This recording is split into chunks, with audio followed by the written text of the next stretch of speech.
ஜெர்மனியில் bus stops வந்து எப்படி ஃபங்க்ஷன் ஆகுது? இதுதான் ஒரு பஸ் ஸ்டாப் தான் அமைப்பு. நம்மளாம் ஒரு சின்ன பஸ் ஸ்டாப் தான் இருக்கும். ஜெர்மனியில் பஸ் ஸ்டாப்ஸ் எப்படி ஃபங்க்ஷன் ஆகுதுன்னு சொல்லி நான் பார்த்தால் இங்கே வந்து ஒரு சிஸ்டமேட்டிக்கான ஒரு ப்ரோக்ராம் ஒன்று செஞ்சு வச்சுக்கிறாங்க. பொதுவாக வந்து இங்கே பஸ் ஸ்டாப் எடுத்துச்சுன்னா அதை சுற்றி வந்து ஏதாவது கடைகள், ஷாப்பிங் மால்ஸ் வந்து காமனாக இருந்துக்கிட்டே எங்களுக்கு வந்து எங்களோட ஃபோனில் வந்து ஒரு எப்போ ஒன்று டவுன்லோட் பண்ணி வைக்கலாம். அது வந்து டிபி நெவிகேட்டர்னு சொல்லுவாங்க. அந்த எப்போ எப்படி ஃபங்க்ஷன் ஆகுதுன்னு சொன்னால் எப்பில் வந்து நாங்கள் ஈக்கிற லொக்கேஷனை கொடுக்கணும். இல்லாட்டி வந்து எங்களுக்கு பக்கத்தில் தெரிஞ்ச ஒரு லொக்கேஷனை கொடுத்தால் அதே மாதிரி போகிற இடத்தையும் நாங்கள் இப்போ எங்கே போய் சேரப்படணும் எங்களோட டெஸ்டினேஷனை கொடுத்தால் வந்து இப்போ பஸ் இருந்துன்னு சொன்னால் அந்த டைம் எது எங்களுக்கு டிரான்ஸ்போர்ட்டுக்கு எது வசதி ஆகிதோ அதை வந்து எங்களுக்கு காட்டும். எவ்வளோ நேரத்தில் வந்து அடுத்த பஸ் இருக்குது, எத்தனை பஸ் இருக்குது, பஸ்ஸில் நம்பர், எல்லா டீட்டெயில்ஸையும் வந்து அந்த எப்போ வந்து எங்களுக்கு காட்டும். அதில் எங்களுக்கு பார்த்து வந்து எங்களுக்கு விளங்கக்கூடிய மாதிரி இருக்கும் எப்படி இங்கேட்டு அந்த பஸ் ஃபங்க்ஷன் ஆகுது. அப்படி சப்போஸ் வந்து நாங்கள் ஃபோனை மறந்துட்டோம் வச்சுட்டு வந்துட்டோம் அப்படி சொன்னாலும் எங்களுக்கு பஸ் எப்படி போகுது, பஸ்ஸில் டைம் டேபிள் எப்படி, அடுத்த பஸ் எத்தனை மணிக்கு வரும் அப்படின்னு சொல்லி நாங்கள் தெரிஞ்சு கொள்ளணுமா இருந்தாலும் வந்து எங்களுக்கு பஸ் ஸ்டாப்லேயே ஒவ்வொரு பஸ் ஸ்டாப்பிக்கும் அதில் வந்து எப்படி அடிச்சிக்குன்னு சொன்னால் இதுதான் வந்து டிஸ்பிளே. இதில் வந்து உங்களுக்கு வேலை போட்டிக்கு பாருங்கள், அதில் பிளேஸ் அந்த பஸ் ஸ்டாப்போட நேம் போட்டிக்குது எல்விஎல் மியூசியம். அதுக்கு கீழே வந்து அடையாளம் போட்டிக்கு அது வந்து இந்த பஸ் ஸ்டாப்புக்கான சிம்பிள் தான். அதுக்கு பிறகு சைட்டில் போட்டிக்கிற நம்பர்ஸ் வந்து இங்கே வந்து இந்த ஸ்டாப்புக்கு வர பஸ், இந்த நம்பரில் உள்ள பஸ்ஸில் தான் இங்கே வந்து இந்த ஸ்டாப்புக்கு வரும். அதோட கீழே இருக்கிற டைமிங்கோட இப்போ அடுத்ததாவது வரப்போகிற பஸ் நம்பர் வந்து 4 நம்பர் 4.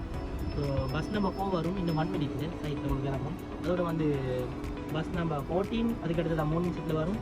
பஸ் நம்பர் 10 13 நிமிஷத்தில் வரும்.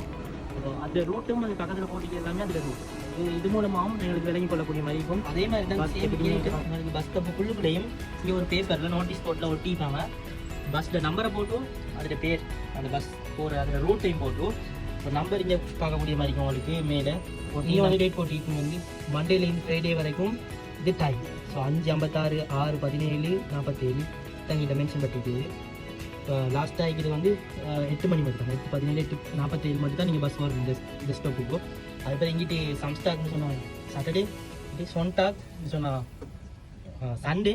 அதோட வந்து இது 5 டாக்னா வந்து லீவ் டேஸில் வந்து இப்போ இங்கே வந்து ஏதாவது ஸ்பெஷல் லீவ் அப்படி வந்தேன்னு சொன்னால் இந்த டைமில் ஃபங்க்ஷன் ஆகும் பஸ். ஸோ சாட்டர்டேயில் இந்த டைமில் ஃபங்க்ஷன் ஆகும்.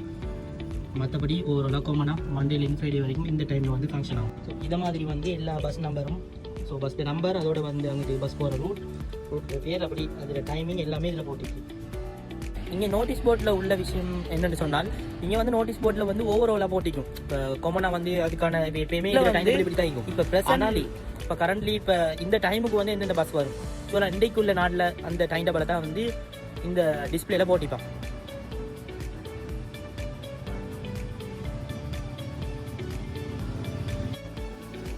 இப்போ பஸ்ஸுக்குள்ளுக்குள்ளே எப்படி இருக்குதுன்னு சொல்லி பார்த்தா இந்த மாதிரி தான் அதில் சீட்ஸ் போடப்பட்டு மேலே வந்து ஒரு டிஸ்பிளே ஒண்டிக்கும். அங்கே இந்த டிரைவர் இப்போ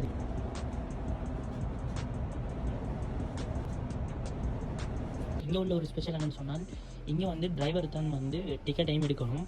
இப்போ நாங்கள் உள்ளே வர டைம் வந்து அவர்கிட்ட டிக்கெட்டை காட்டிட்டு வரலாம். அப்படி இல்லைன்னு சொன்னால் வந்து கூட செக் பண்ண மாட்டாங்க. சம்டைம்ஸ் ஈண்டாப்பில் அப்படி கண்ட்ரோல் பண்ண வாய்ப்பிக்குது. அதே டைம் வந்து இப்போ நாங்கள் இறங்க போகிறோம்னு சொன்னால் வந்து எங்களோட இடம் வந்துட்டுன்னு சொன்னால் நாங்கள் வந்து இங்கே ஸ்டெப்னு சொல்லி ஒரு பட்டன் ஒன்று அதை வந்து ப்ரெஸ் பண்ணணும். அப்போ தான் வந்து அவங்களுக்கு விளங்கும் நாங்கள் நாளைக்கு ஸ்டெப்பில் இறங்க போகிறோம் அப்படின்னு சொல்லி.